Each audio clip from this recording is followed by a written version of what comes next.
Hello everyone, this is Ian Rosario, second period honors biology, and this is my Mendel's Monster stop motion animation.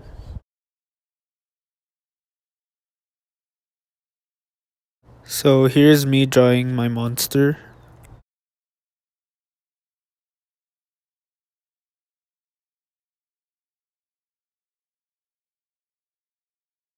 So one of my monster's phenotypes is scales.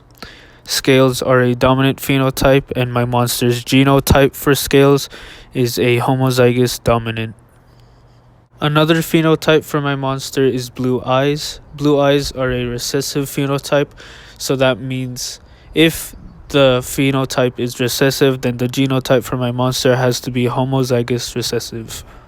Another phenotype for my monster is the phenotype of claws. Claws are dominant, but for my monster's genotype, it is heterozygous, meaning one dominant and one recessive.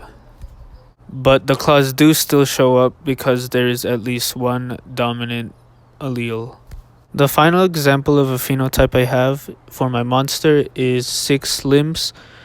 6 limbs is a recessive phenotype, and so therefore the genotype has to be homozygous recessive. And what's interesting is that while this monster has 6 limbs, its parents only have 4 limbs.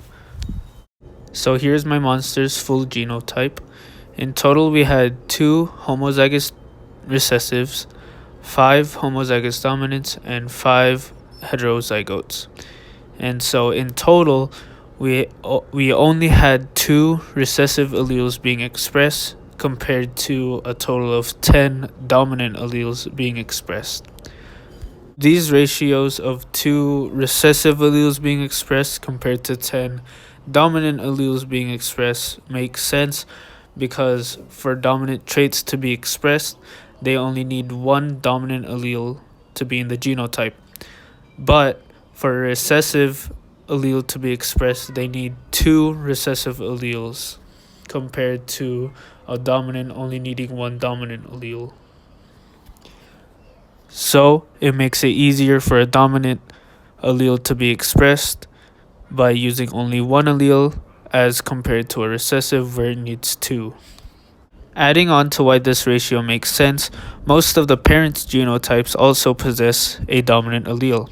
If it were to pass on that dominant allele to the offspring, then that offspring has to express that dominant allele.